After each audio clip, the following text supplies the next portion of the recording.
So real quick, David Allen, Newport.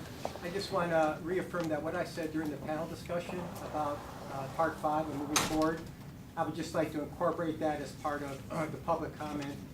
And also that will be something that I'll be incorporating into the record for the commission meeting next week as part of their public record as well. So I just wanted to tie up those loose ends.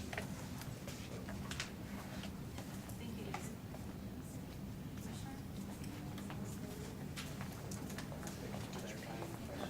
Charlie, I'd like to ask a clarification. Just quick, David, is that what you sent that we have a copy of in our inboxes? And I apologize, I have not read that. I heard your previous testimony, but do we have a written copy of that? Yeah, the written testimony that was forwarded to you is what I'll be submitting formally to the commission next week. But for the OPAC record, I just want to make sure that my comments as a member of the panel discussion are also what I would have provided probably at some point as part of this public comment. So I just wanted to reincorporate that during this public comment period.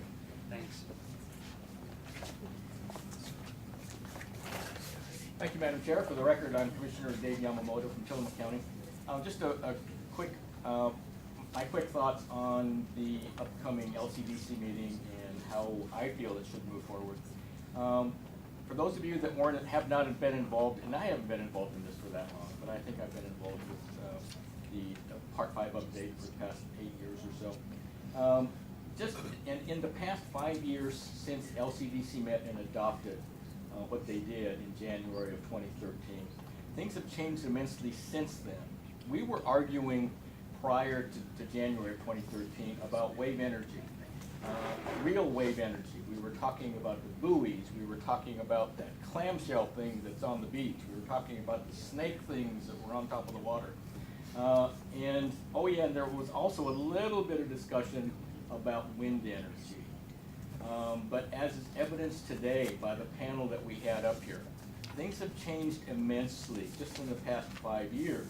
There was very little discussion about real wave energy. The discussion seems to have pivoted to wind energy, which is going to occur on the outer continental shelf. It makes sense to me when we look at alternative 2 provided by staff to adopt the original OPAC recommendation. I think I have to agree with David Allen that it does meet all the requirements necessary for adoption. But I think the reason that makes the most sense to me is because things have changed so much in the past 5 years.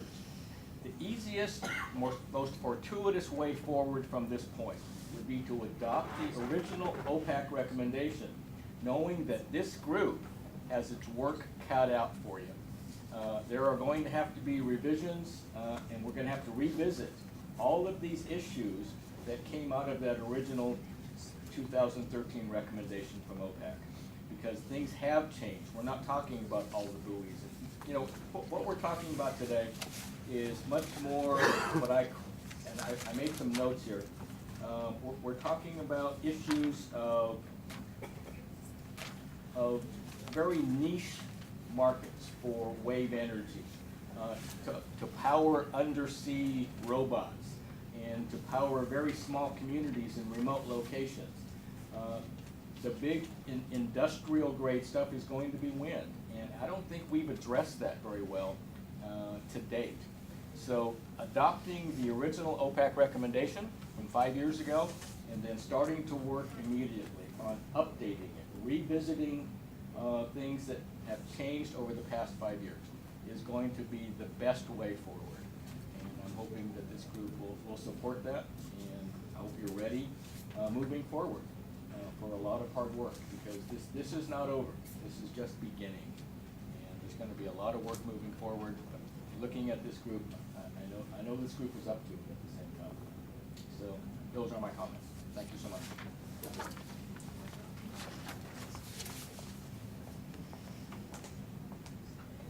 Anyone else? Anyone on the phone, Andy? We still have 8 participants. I'm getting a chat. Chris says no. I don't see anything else. Okay, excellent. So that'll conclude our public comment period on territorial sequence part 5. So now we're at the agenda item, and we'll do a brief recap, and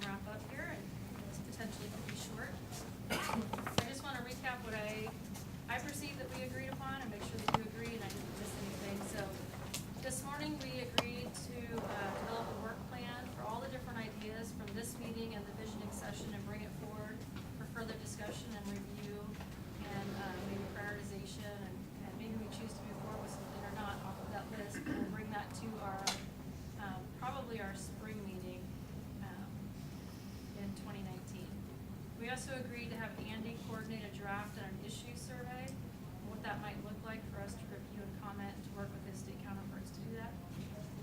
We definitely have important work to do in the coming months, particularly related to part 3 and part 5, depending on what the commission does next week.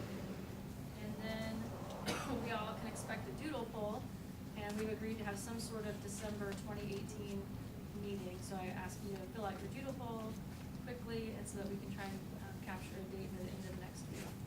Is there anything that I missed that you think is we're leaving here as a to-do item?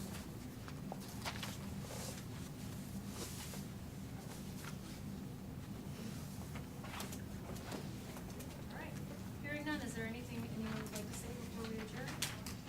Richard? Me personally, as a rookie, I'd like to thank you and staff for putting this on. I mean, this has been extremely helpful for me to kind of feel like I've walked out of the tunnel onto the ceiling finally, and I kind of get it for the first time. So I really appreciate that you've done this and helped us get up to speed. And I also like to thank staff for the arrangements. I mean, I think this has worked out quite well, so good job. Thank you for that comment. I also found it incredibly educational, and thank all of the speakers, all of the hard work it took to put it together, and all of our PowerPoints. I also was saying to Andy that I think this is a really good resource for future OPAC members as they come on board and feel like, well, I don't understand what's going on.